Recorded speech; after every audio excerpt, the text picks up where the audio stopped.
ಬಂಗಾರಪೇಟೆ ಜನತೆ ಇಟ್ಟಿರ್ತಕ್ಕಂಥ ವಿಶ್ವಾಸ ಕಂಡಾಗ ಇತಿಹಾಸದಲ್ಲಿ ಎಂದೂ ಕೂಡ ಸ್ವಯಂ ಪ್ರೇರಿತರಾಗಿ ಎಲ್ಲ ವರ್ಗಗಳು ಸೇರಿ ಬಂದ್ ಮಾಡಿರ್ತಕ್ಕಂಥದ್ದು ಮೊದಲನೇ.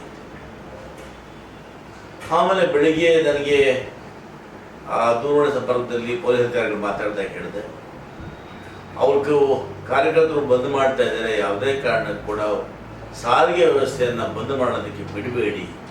ಯಾಕಂದರೆ ಸಾರಿಗೆ ವ್ಯವಸ್ಥೆಯನ್ನು ನಾವು ಬಂದ್ ಮಾಡಿದಾಗ ಬಸ್ಗಳನ್ನು ತಡೆದಾಗ ಆಟೋ ತಡೆದಾಗ ಪಾಪ ಇಲ್ಲಿಂದನೇ ಬೆಂಗಳೂರು ಬಂಗಾರಪೇಟೆ ಮುಖಾಂತರನೇ KGF, ಆಂಧ್ರ, ವಿಕೋಟೆ, ತಮಿಳುನಾಡಿಗೆ ಪ್ರಯಾಣ ಮಾಡ್ತೀವಿ.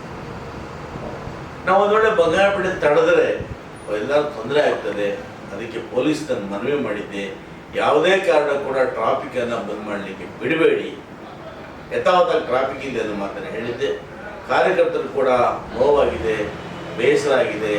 ಈ ಬಂಗಾರಪೇಟೆ ತಾಲೂಕಿನಲ್ಲಿ ಎಲ್ಲ ವರ್ಗದ ಜನತೆ, ವಿಶೇಷವಾಗಿ ವರ್ತಕರು, ನಮ್ಮ ಔಷಧಿ ವ್ಯಾಪಾರಿಗಳು, ಚಿನ್ನದ ವ್ಯಾಪಾರಿಗಳು, ರೇಷನ್ ಅಂಗಡಿ ಇಂಥವರೆಲ್ಲರೂ ಕೂಡ ಸ್ವಯಂ ಪ್ರೇರಿತರಾಗಿ ತಾವೇ ಬೀದಿಗೆ ಬಂದು ತಮ್ಮ ಅಂಗಡಿ ಮುಖಂಡರನ್ನ ಬಂದ್ ಮಾಡಿ, ರೈತ ಸಂಘ, ದಲಿತ ಸಂಘಟನೆಗಳು ಇವೆಲ್ಲವೂ ಕೂಡ ಸ್ವಯಂ ಪ್ರೇರಿತರಾಗಿ ತಾವೇ ಬಂದ್ ಮಾಡಿರ್ತಕ್ಕಂಥದ್ದು ಇತಿಹಾಸದಲ್ಲಿ ಮೊದಲನೇ ಬಾರಿಯಾಗಿದೆ. ನನಗೆ ಇವತ್ತು ಮಂತ್ರಿದಾನ ಸಿಗಲಿಲ್ಲ ಅಂತ ನೋವಿದೆ. ನನ್ನ ಅನೇಕ ಆಸೆಗಳಿತ್ತು. ಏನು ಮಂತ್ರಿದಾನ ಸಿಕ್ಕಾಗ ನಾನೇನು ಉದ್ಧಾರ ಆಗಬೇಕು ಅಂತಲ್ಲ, ನಾನು ಸ್ಥಳೀಯವಾಗಿ ಈ ಜಿಲ್ಲೆಯವನಾದ್ದರಿಂದ ಕೋಲಾರನ್ನ ಯಾವ ರೀತಿಯಾಗಿ ಕೋಲಾರ ಜಿಲ್ಲೆಯನ್ನು ಅಭಿವೃದ್ಧಿ ಮಾಡಬೇಕು, ಯಾವ ರೀತಿಯಾಗಿ ಅಭಿವೃದ್ಧಿ ಮಾಡಿದ್ರೆ ರಾಜ್ಯದಲ್ಲಿ ಜಿಲ್ಲೆ ಮಾದರಿ ಆಗ್ತದೆ.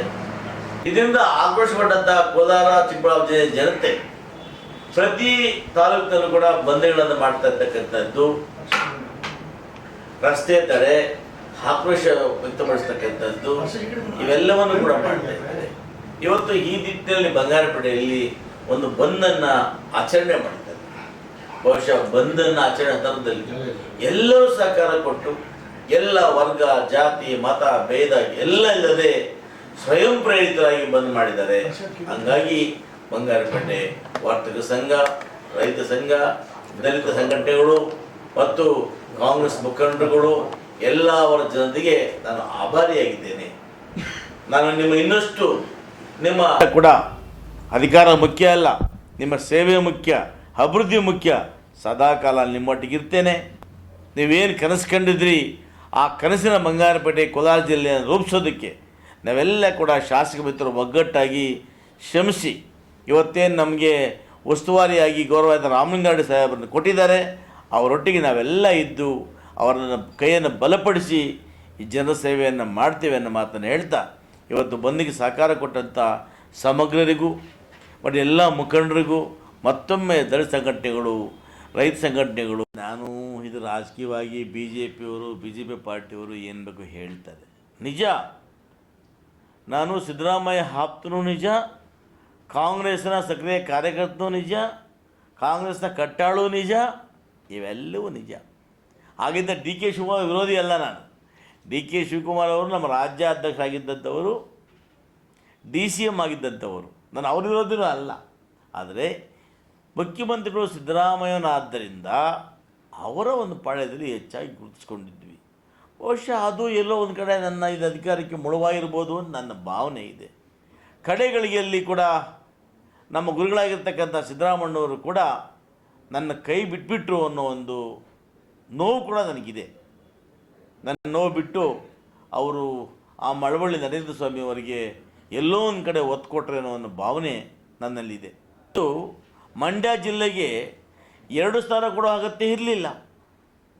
ಅದೇ ರೀತಿಯಾಗಿ ಕೂಡ ಇವತ್ತು ನೀವು ಬೆಂಗಳೂರು ಗ್ರಾಮಾಂತರ ಹಿಡ್ಕೊಂಡ್ರೆ ನಿಮ್ಮ ಮಂಡ್ಯ, ಚಾಮರಾಜನಗರ, ಮೈಸೂರು, ಆಮೇಲೆ ನಿಮಗೆ ಈ ಭಾಗಕ್ಕೆಲ್ಲ ಕೂಡ ಇವತ್ತು, ಆಮೇಲೆ ಪೊನ್ನಣ್ಣನವರನ್ನು ಇವರು ಉಪಾಧ್ಯಕ್ಷರನ್ನಾಗಿ ಮಾಡಿದ್ದೀರಿ.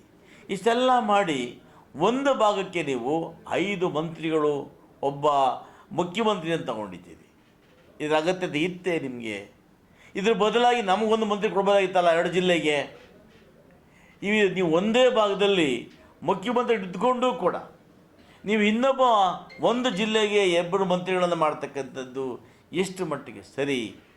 ಯಾಕೆ ಬಲಗೈಯ ನಮ್ಮಲ್ಲಿರಲಿಲ್ವಾ? ಬಲಗೈಯ ನಮ್ಮ ಜಿಲ್ಲೆಯಲ್ಲಿ ಜಾಸ್ತಿ ಇದ್ದೀವಾ? ಮಂಡ್ಯ ಜಿಲ್ಲೆಯಲ್ಲಿ ಜಾಸ್ತಿ ಇದ್ದಾರಾ? ಅದನ್ನು ಹೈಕಮಾಂಡ್ ಯೋಚನೆ ಮಾಡಬೇಕಲ್ವಾ? ಕೋಲಾರ ಮತ್ತು ಚಿಕ್ಕಬಳ್ಳಾಪುರದಲ್ಲಿ ಅತಿ ಹೆಚ್ಚು ಬಲಗೈ ಇದ್ದೀವಿ. ಈ ಬಲಗೈದವ್ರ ನೋವು ನಿಮ್ಗೆ ಅರ್ಥ ಆಗಲ್ವಾ? ಹೋರಾಟಗಳು ಮಾಡ್ತಾ ಇದ್ದೀವಿ. ಚಿಕ್ಕಬಳ್ಳಾಪುರದಲ್ಲಿ ಅನೇಕ ದೊಡ್ಡ ದೊಡ್ಡ ಸಭೆಗಳನ್ನು ಮಾಡಿದರು.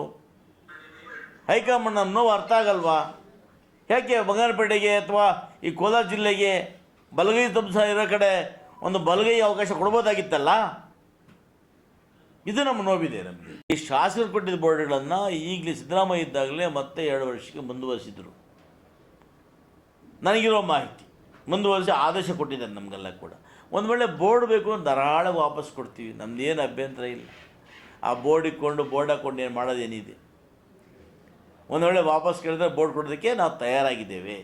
ಇದಕ್ಕೆ ಅವರ ವೇಗವಾಗಿರತಕ್ಕಂಥದ್ದು ಪ್ರಜಾಪ್ರಭುತ್ವದಲ್ಲಿ ಸಾಧ್ಯ ಇಲ್ಲ. ನೋಡಿ, ಆಯಿತು, ಇವತ್ತು ನಾವು ಯಾಕೆ ಅವ್ರನ್ನ ಅಕ್ಸೆಪ್ಟ್ ಮಾಡಲಿಲ್ಲ? ಯಶವಂತರಾಯಗೌಡರವರು ರಾಜೀನಾಮೆ ಕೊಟ್ಟು 3 ಸಾವಿರ ಯಾಕೆ ಅಕ್ಸೆಪ್ಟ್ ಮಾಡಲಿಲ್ಲ ನೀವು? ಸ್ಪೀಕರ್ ಇಲ್ವಲ್ಲ ಸರ್, ಸ್ಪೀಕರ್ ಇದ್ದಿದ್ರೆ ಅಕ್ಸೆಪ್ಟ್ ಮಾಡ್ತೀವಿ. ನೋಡಿ, ಡೆಪ್ಯೂಟಿ ಸ್ಪೀಕರ್ ಇದ್ದಾರಲ್ಲ, ಅದೇನೇ ಇರಲಿ, ನಾವು ಅಷ್ಟರ ಮಾತಾಡೋದು ಬೇಡ. ಅದವ್ರು ಯಾವುದೋ ಒಂದು ಹ್ಯಾಂಗಲಲ್ಲಿ ಹೇಳಿರ್ತಾರೆ. ಆದರೆ ಯಾವ ಶಾಸಕರು ರಾಜೀನಾಮೆ ಕೊಟ್ಟ ತಕ್ಷಣ ತಗೊಳ್ತಾ ಹೋದರೆ ಇವತ್ತು ಆಯ್ತಪ್ಪ 20 ಜನ ಕೊಡ್ತಾರೆ, ತಗೊಳ್ಳೋಕ್ಕೆ ಸಾಧ್ಯ ಇದೆಯಾ? ಸರ್ಕಾರ ಉಳಿಯುತ್ತಾ? ಅದೆಲ್ಲ ಅವ್ರ ಪಾಪ ಏನೋ ಆ ಉದ್ದೇಶ ಮಾತಾಡ್ತಾ ಗೊತ್ತಿಲ್ಲ. ಆ ಉದ್ದೇಶ ಸರ್ಕಾರಕ್ಕಿಲ್ಲ. ಯಾರೇ ಅತೃಪ್ತ ಆಗ್ತಕ್ಕಂಥದ್ದು ಸಹಜ. ಅವರ ಸಮಾಧಾನ ಮಾಡುವಲ್ಲಿ, ಬಟ್ ಅವರನ್ನು ಯಾವ ರೀತಿ ವಿಶ್ವಾಸ ತಗೋಬೇಕು ಅದನ್ನು ಮುಖ್ಯಮಂತ್ರಿಗಳು ಮಾಡ್ತಾರೆ ಅನ್ನೋ ವಿಶ್ವಾಸ ನನಗಿದೆ.